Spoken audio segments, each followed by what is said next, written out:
Tatsuki Fujimoto es el nombre del creador de uno de los mejores mangas contemporáneos, una obra que incluso sin contar aún con una adaptación animada, ha alcanzado una barrera de popularidad que a otras obras les costó mucho más tiempo lograr, ya sea que llegó en el momento indicado o por ser algo diferente a lo que la mayoría de la gente estaba buscando. Con Chainsaw Man, la Shonen Jump ha logrado tener un éxito con esta historia bastante alejada de la temática llena de epicidad y búsqueda de aventura sobre las que normalmente se basan sus obras convencionales, lo cual parece ser una tendencia no solamente en el mundo del manga, sino también en animes, series y películas. Pero aún no nos hemos hecho las preguntas indicadas. ¿Qué es eso que hace a Chainsaw Man diferente del resto? ¿Y por qué siendo un manga tan nuevo ha llegado a alcanzar este nivel de relevancia? Este video estará dedicado a hablar de los puntos que creo que hacen destacar más a esta obra. Advertencia, este video contiene grandes spoilers del manga del pibe Motosierra. Si quieren ver un video sin spoilers donde hablo más superficialmente de esta obra,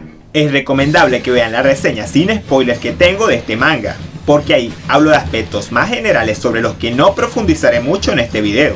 Pondré el enlace de ese video en una esquina o aquí abajo en la descripción. Ya advertidos eso, es hora de hablar de los elementos que componen a esta historia.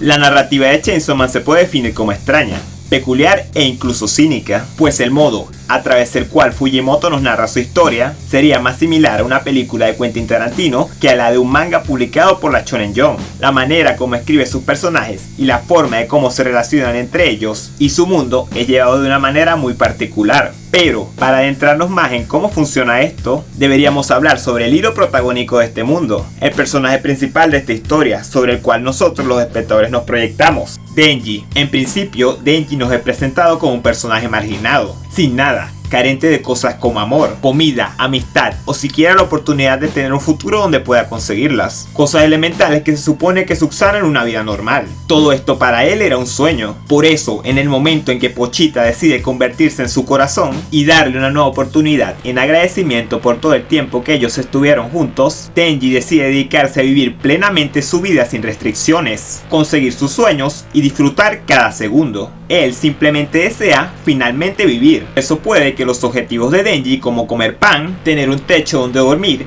o tocar un buen par de pechos de una chica, puedan parecer cosas básicas o hasta estúpidas. Pero teniendo en cuenta el tipo de vida que él había estado llevando, no es que Denji no quiera lograr grandes cosas, sino que para él esas ya son grandes cosas, dado que Denji idealiza todas estas cosas, porque sencillamente él nunca las tuvo, y para él su sueño era lograrlas. Por eso es que desde el instante en el que Makima se acercó a él, lo miró e incluso lo abrazó cálidamente, sin siquiera conocerlo, cambió totalmente la vida del joven, que ni siquiera tenía pan para comer, y mucho menos pensar en estar con una chica. Ella le ofreció una invaluable oportunidad de no solo cambiar, sino de tener una vida. Esta es la razón y el porqué de, sin importar lo que ocurre durante toda la historia, el principal y más grande objetivo de Denji siempre es Makima. Esto no es porque Denji sea un Sin, sino que para Denji, Makima era el vivo símbolo idealizado de lograr estas cosas. Debido a la soledad de Denji, a pesar de no tener problemas en hablar con quien sea si se le antoja, él es por naturaleza un personaje introspectivo, analítico, que suele estar pensando o hablando consigo mismo, sobre eventos presentes o pasados. Se podría decir que su actitud es como un punto intermedio o comparativo entre la personalidad introvertida de Shinji Ikari y la actitud horny de Kei Kurono a principios del manga de Gans. Una personalidad inmadura y rebelde, pero dotado de unas capas de profundidad que lo hacen un personaje menos plano y más interesante que la mayoría de los principales de los shonen. En ese sentido, Chainsaw Man hace mucho más profundo a sus personajes, pues esta no es la típica historia basada en el viaje del héroe para conocerse a sí mismo o ser el mejor, o la típica misión de salvar al mundo. Con esto, Fujimoto nos presenta a un joven menos idealizado, menos altruista, más humano, que disfruta de cada día consiguiendo pequeñas cosas con las que antes solo podía soñar. Pasando a otro punto y retomando un poco de las palabras que dije antes sobre la similitud narrativa que existe entre Fujimoto y Quentin Tarantino, esto se puede notar en varias partes de esta obra, desde cosas pequeñas como los trajes de los cazadores o la actitud cínica que prevalece entre los personajes, o ya más directamente en escenas como esta, donde asaltan a un grupo de cazadores que directamente parece una referencia a una escena de Pulp Fiction o Reservoir Dogs. Pero donde más se puede notar esto es en elementos de la narrativa de los personajes y la forma de desarrollo de los mismos. En Chainsaw Man, Fujimoto nos pone momentos de exposición muy bien logrados, que nos sirven para conectar muy bien de una manera rápida y precisa con la vida de los personajes. Todo esto creando momentos emotivos que nos permiten entender sus conflictos y motivaciones. Un ejemplo de esto es Himeno, un gran personaje que nos he presentado en el arco inicial de esta historia. Ella, desde su introducción en el manga hasta su final, no pasan poco más de 10 capítulos, pero en ese tiempo podemos conocer su personalidad, ver sus carencias y entender el tipo de relación que lleva con sus compañeros, y a su vez ver cómo después de su partida, entender cómo sus vínculos dejan un impacto en la personalidad de Aki, y asimismo también un poco en Denji, siendo Himeno la primera persona en ofrecerle a Denji algo como una amistad formal y honesta. Así Fujimoto, al igual que Tarantino, nos da en su historia una base de diálogos interesantes con una buena construcción de personajes. Pero esta similitud no se limita solamente a este aspecto. Una característica que también es importante en Chainsaw Man es cómo la violencia está ligada fuertemente a los conflictos de los personajes. Aquí, cada situación emocional se presenta estrechamente ligada a una pelea o situación violenta entre los personajes, ya sea desde algo pequeño como el deseo de Power por recuperar a su gato, o hasta la misma batalla final de Denji contra Makima. Las peleas más importantes de este manga están cargadas con una gran carga emocional entre los involucrados, siendo la pelea de bolas de nieve donde se nota más esta característica. Pero de todos estos momentos me gustaría destacar uno que me gustó en particular, uno que creo también fue muy relevante en la historia de este manga, el encuentro entre Reze y Denji, teniendo como trasfondo toda esta preciosa escena de ellos en la escuela. Vemos que con la aparición de Reze en la vida de Denji, siendo ella una nueva opción sentimental aparte de Makima, Denji comienza a dudar de su deseo de estar con Makima por esta chica que acaba de entrar a su vida, simbolizando ella una vida más simple, una vida diferente a la de simplemente servir y ser retribuido, una vida más parecida a lo que él quería desde un principio, una vida más fácil para él. Pero por el otro lado, para Reze, todo esto siendo una mentira y una simple misión más que cumplir, ella manipula los sentimientos de Denji para lograr su objetivo, pero al final, de igual forma, Denji terminaría dejando un impacto en su juicio. Ella, viendo la valía de Denji, encontrando un poco de sí misma en él, terminaría reconociendo los sentimientos de Denji. Todas estas escenas de ella enseñando a nadar a Denji y sus interacciones antes y después de su pelea nos muestra en un corto tiempo la creación de un vínculo entre ambos personajes, mismo vínculo que termina de consolidarse a través de la violencia. De esta forma, la pelea entre el motosierra y el demonio bomba, aparte de ser una pelea obscenamente violenta, se siente como una especie de catarsis entre ambos personajes. De esa manera, las peleas en este manga son tanto una lucha física y sangrienta como una lucha simbólica y moral. Con todo esto, Fujimoto usa narrativamente la violencia para hacer hincapié en las emociones de sus personajes y mostrarnos sus conflictos y sus carencias, en un mundo donde no hay lugar ni para los débiles ni para los cuerdos. Todo esto me lleva a hablar del siguiente punto. En mi opinión, una de las cosas que hacen que más destaque esta obra es el cómo nos es presentado su mundo.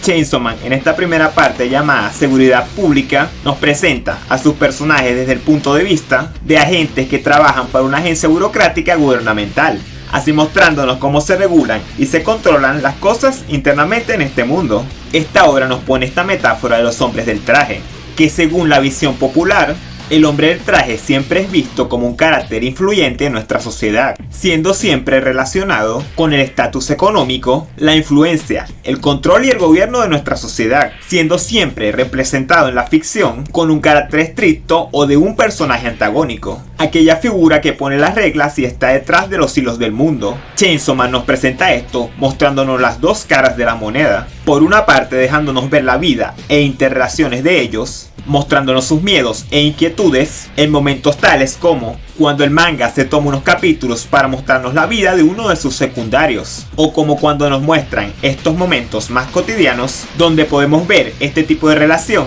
casi familiar que se ha formado entre Denji, Aki y Power. Esto nos presenta el lado más humanizado de los hombres detrás del sistema, lo que nos deja ver que ellos también son personas con una vida común y vulnerable, pero también por la otra cara de la moneda Chainsaw Man nos muestra las acciones de los gobiernos y organizaciones del mundo en su inescrupulosa búsqueda de poder y una lucha entre las potencias del mundo por tomar control de demonios poderosos como el demonio Pistola, y como el hombre, en su ambicioso deseo por el poder, él mismo es el instrumento de su propia destrucción. He aquí donde la figura más relevante de este manga se hace presente.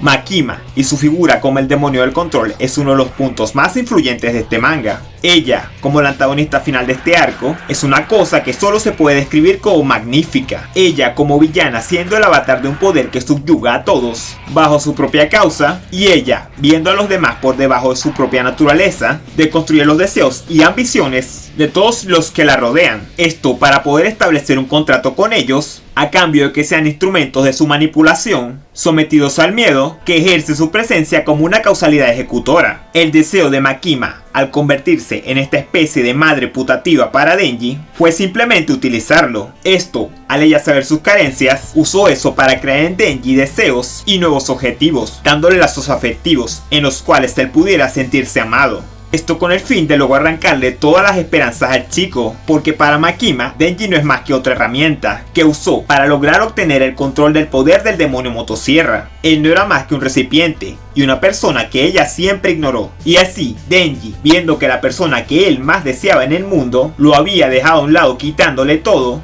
él se suma en sentimientos de deseo, odio y arrepentimiento, sentimientos que finalmente él utilizaría para tomar una decisión y así retribuirle a Makima todo lo que él sentía por ella, en una conclusión que solo puede ser propia de esta historia. El clímax e importancia que tiene esta pelea final es algo sin precedentes, siendo al final realmente Denji aquella herramienta que Makima utilizó, la causa de su final. Es algo irónico que al final, Makima, que deseaba tanto ser consumida por el demonio motosierra, al final haya sido realmente Denji el que terminaría por comérsela. En esta historia podemos ver el rol de Makima, siendo sus acciones una representación del control que impone cada aspecto de nuestra sociedad actual. Me parece que es algo muy bueno. Fujimoto, al poner esto en esta historia, nos pone una crítica con bastante peso, siendo que cada vez somos más víctimas de cosas en este sistema que quieren controlar nuestro tiempo o quieren hacernos consumir cosas bajo su propio interés. Y así, diariamente somos víctimas de controles impuestos y autoimpuestos que nos vuelven esclavos de nuestros propios deseos. Y el personaje de Makima representa perfectamente este control, porque al final,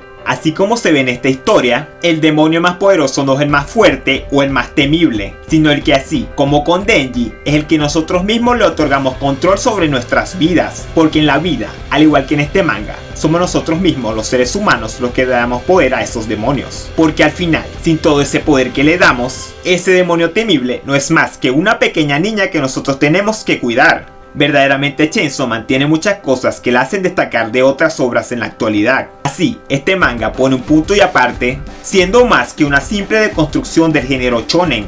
Tatsuki Fujimoto creó algo increíble con este manga, y eso es algo que esperemos que en el tiempo pueda trascender.